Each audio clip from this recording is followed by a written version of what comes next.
Now, I suspect it's the same for most people, but for me, taking delivery of a new bike was always a little bit like having all my Christmases and birthdays rolled into one. The fantasy and anticipation of actually receiving that bike was over. You'd completed its maiden ride home, and finally you had that opportunity to examine every nook and cranny of the bike, exploring the equipment, admiring the paintwork, and marvelling over the engineering. And one thing that I always enjoyed immensely was the discovery of that onboard toolkit. A small but comprehensive collection of workman-like tools, probably not the best quality in the world, but sufficient to get you out of trouble in an emergency or just for carrying out those routine maintenance tasks on your bike. Now, in the olden days, they used to come in the form of a small tool roll, a sort of a plasticky, canvasy sleeve thing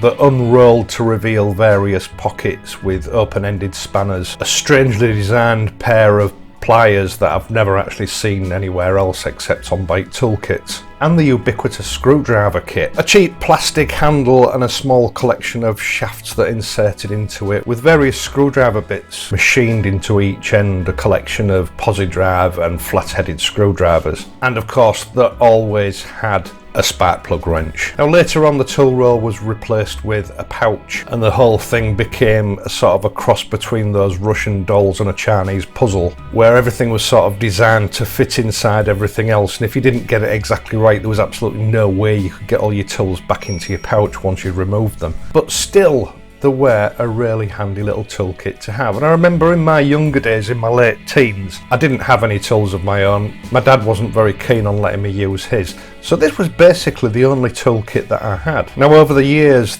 these comprehensive little toolkits have gradually dwindled. The open-ended combination spanners disappeared, the spark plug wrench disappeared, and I remember the last BMW that I bought, which is only 3 or 4 years ago. BMW, always been famous for their legendary toolkits, had dwindled down to one open-ended spanner and one screwdriver, and that was it. And nearly all other motorcycle manufacturers now have followed suit, to the point where some don't have a toolkit at all. And in the case of Triumph, you have one Allen key, which strangely enough on the old AC Bonnevilles couldn't be accessed unless you had a screwdriver to take off the side panel. John Blow must laugh himself to sleep every night over that one. Now, it's true, bikes are much more reliable than they used to be, and routine maintenance isn't necessarily a weekly thing anymore. So it could be argued that really the onboard toolkit is a thing of the past. But I, for one, really miss it. Even if it's just a psychological security thing that, you know, if you're a long way from home and something goes wrong, you probably have the means to get your bike going again.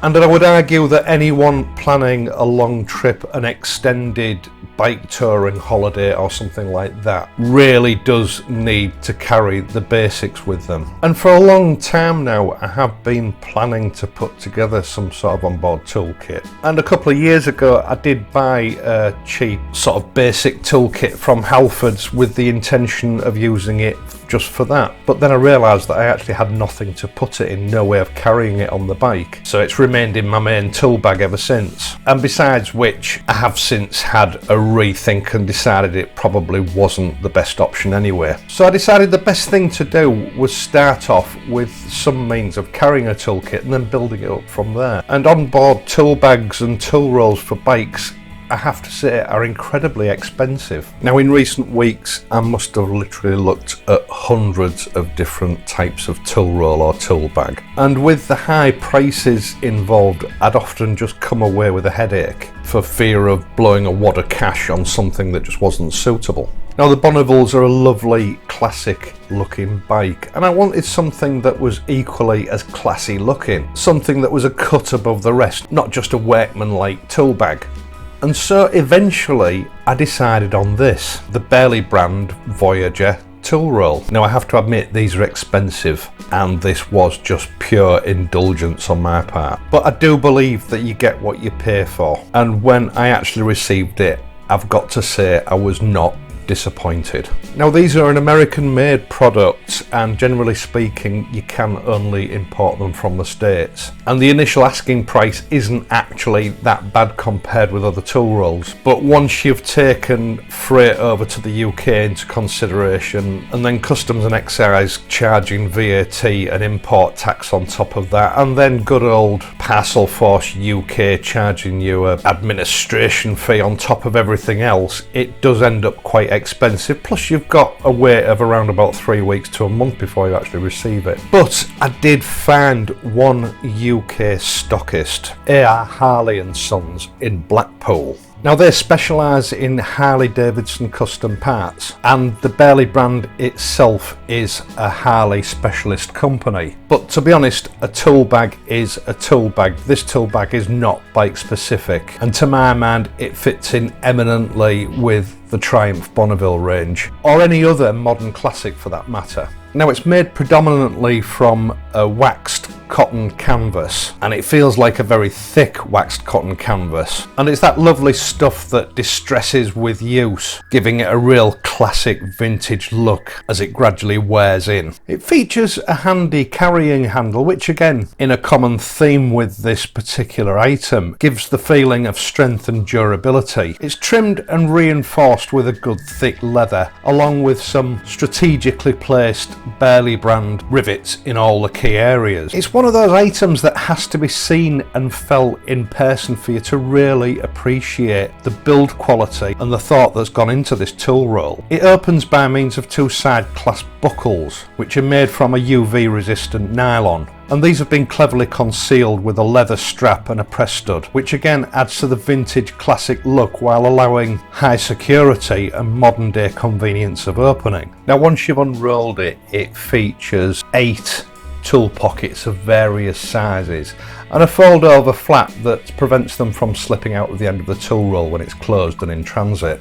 And it also has a large zipped tool compartment at the other end, with plenty of space for sockets and whatever other paraphernalia you feel the need to carry with you. Thoughtfully, the zip has a leather tab at one end with a press stud on it, and this fastens to the outside of the tool roll to prevent the zip from coming open in transit and you're losing precious cargo. It's little touches like this that really made this stand out to me from everything else that I looked at. Now at first glance you feel as though you're going to have to be very careful about selecting the tools to go into this roll, and be very conservative about what you do and don't take with you, because it doesn't seem like it has a huge capacity, but its small rolled down size belies its almost TARDIS-like capacity. And I found that it easily held a screwdriver, an 11-piece combination spanner set, a small ratchet, a full set of metric sockets and bits, along with my Hagen C-spanner with plenty of room to spare.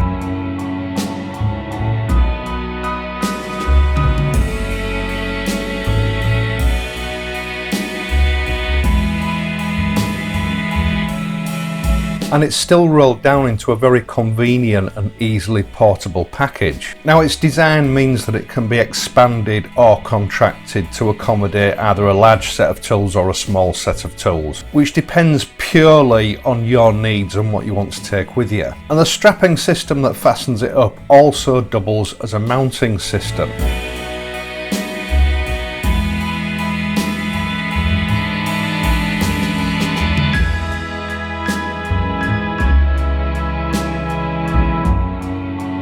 And I can think of 2 or 3 likely places on your average modern classic bike that would accommodate this, so you didn't have to take up room in your luggage. Although obviously simply popping it in the bottom of your panniers is an ideal way of carrying it. Now I did the research on these tool bags, and I'm convinced that this is quite probably the best tool roll for carrying on a motorcycle on the market, and I don't care what comments are left in this video, I won't change my mind. It is superb quality, and it has a classic vintage style that will make you proud to own it, with a finish that will wear and just look better and better with age. Now these tools that I've shown you here are just some of my general workshop tools, and I don't think that it's a good idea to borrow tools from your normal daily workshop to put in a tool roll like this. So over the next few weeks I'm going to have a lot of fun choosing the perfect toolkit to complement this bag and both Bonneville bikes that I own. Now, I'm not quite sure whether I'll update you on these as I get them in, or whether I'll just assemble them all and then show you them in one video. I haven't made my mind up yet, but I am really looking forward to it. Now, I did receive superb service from AR Harley & Sons, and I'll leave a link to their product page for this and other tool rolls on their website, for those of you that live in the UK and would like to have a look. And I'll also leave a link to the BURLY brand website for those elsewhere in the world. Right, once again, thank you for watching. I hope that you've enjoyed this video and that you've found it useful. If you have enjoyed it, please leave a like and subscribe to my channel. I'll be back on Friday as usual, so until then, please ride safely and I'll see you soon.